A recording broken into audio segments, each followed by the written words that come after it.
What's happening, fellas?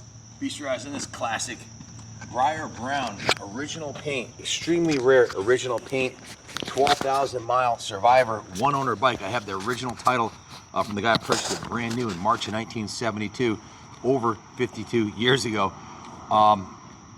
Probably the most original 72 we've ever had through the shop.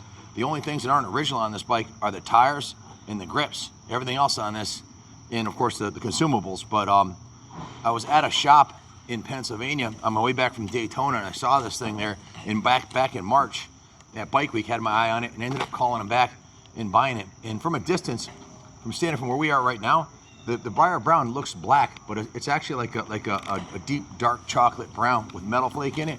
But under the even in the direct sunlight, it almost looked black. It's a very, very dark brown. All original paint, all original chrome.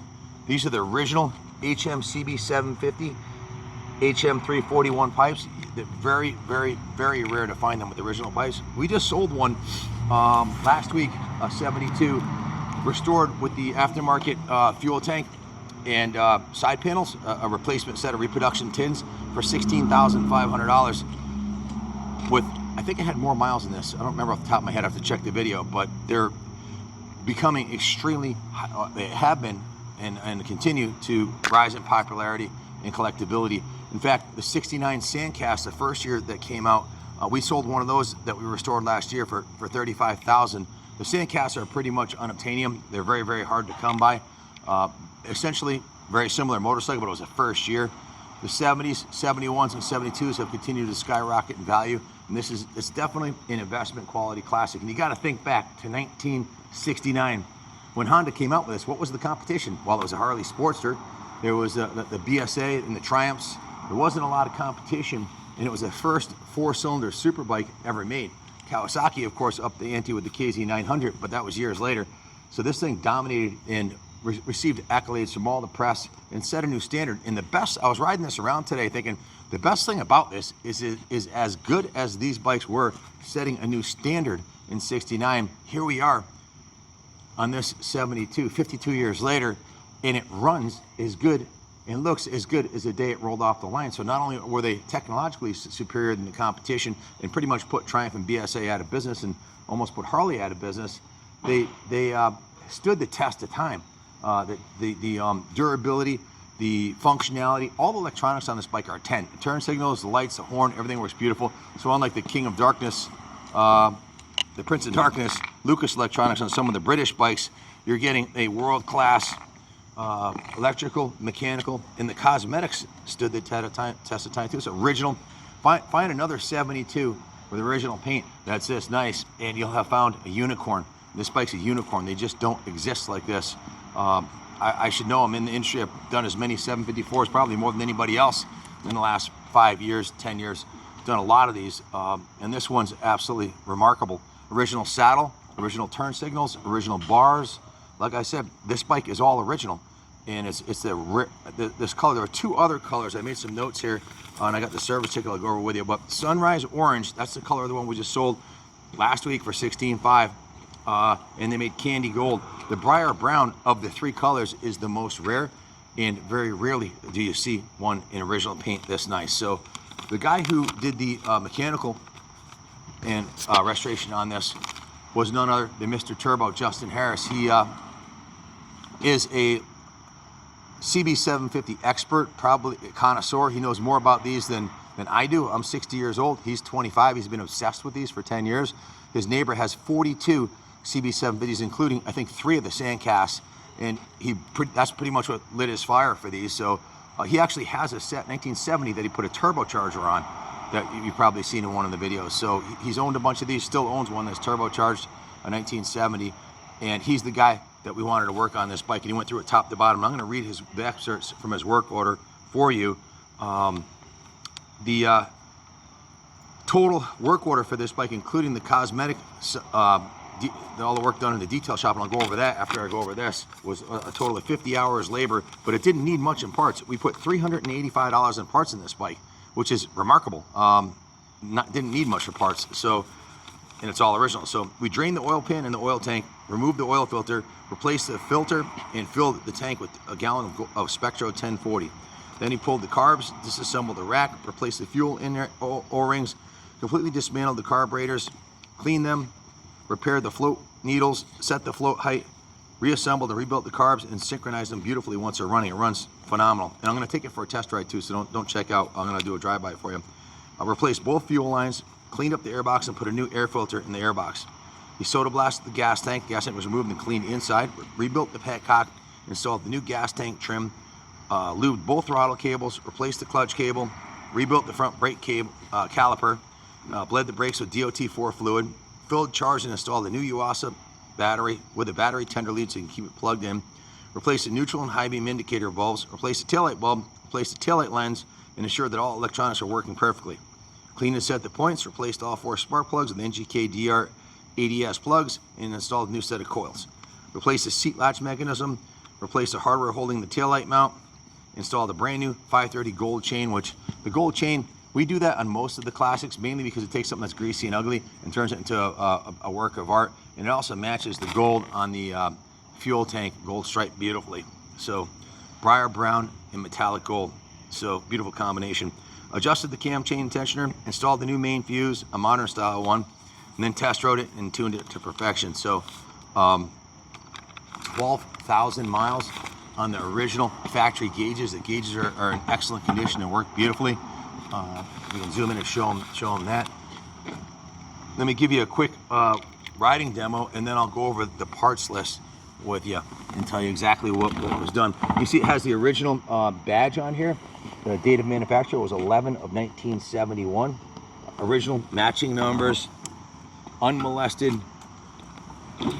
original survivor is what we're looking at right here. Starts up beautifully, carburetes beautifully, shifts, runs, and stops perfectly.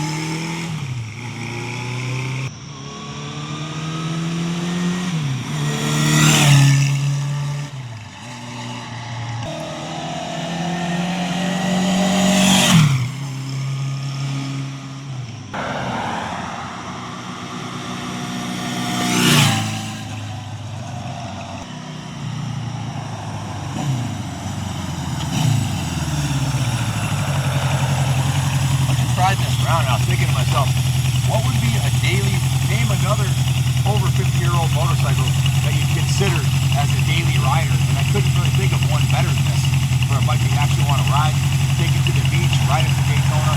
These are extremely reliable classics. This one, with 12,000 miles on it, the engine's barely broken in. Got a lot of life left in it. One owner since new, stored indoors. It's as good as it gets for an original, unrestored classic.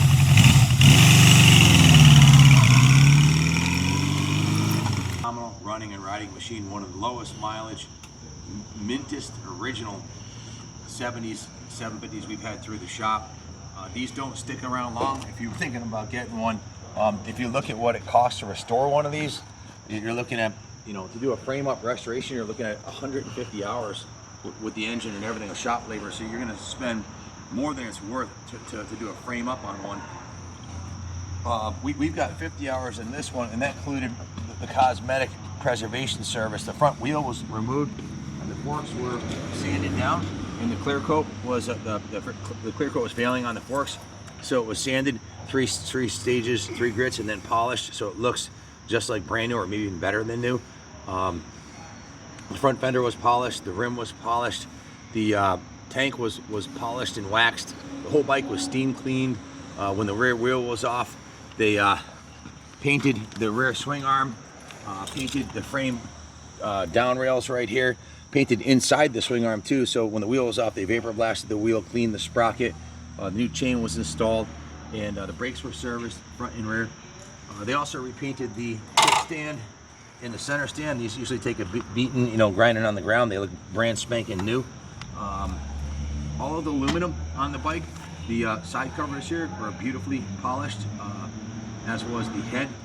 So just a remarkably beautiful bike. The paint was given the 3-stage polish and then a coat of new coat, which is a polymer sealant. The seat was cleaned, the rear fender was polished, sprockets were cleaned. Coming around this side of the bike here, the pipes were cleaned and polished. You can see this side of the swinger was painted, but they did not paint over the original Honda sticker, so the original Honda exhaust sticker is still there intact. The frame down twos were painted on this side, and the frame rail on the bottom was painted, and the frame uppers were painted to right here. From here up is all original. So the original ignition cover is well, in mint condition. It's got one little scratch right here. Usually they're all, you know, rusty and stuff like that. The head was polished. Again, the fork lower on this side was polished. So every square inch of the bike was given what we call a rotisserie detail. Show them the bottom side of it. The bottom side of the pipes look excellent. The bottom of the motor is super clean. Just you know, remarkably clean, low mileage, original Survivor. The rear tire has, we didn't replace the tires. The rear tire's got 90, because it has 90% tread and it's not dry rotted.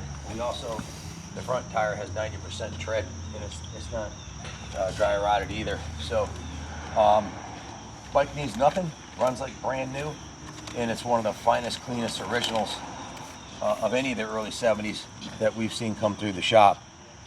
So if you have any questions about it, give us a call, 860-454-7024. We can finance this bike. We can ship it anywhere in the world for you. We use Freedom Road financing, and we can also ship it right to your door, white glove service, and we take trades too. So if you have any questions, give us a call. We will take care of you, just like we have all our clients. We have 100% positive feedback. We're selling 7,500 bikes on eBay, and that's for a reason. We're also number one in North America for Gas, Stark, and Buell. We're a new bike dealer also, so we're a one-stop shop now. Got the Buell shirt, sporting the Buell logo. So give us a call. My son Kenny Jr. will take care of you. My daughter Jordan, they run the office. Thanks for watching, and God bless America.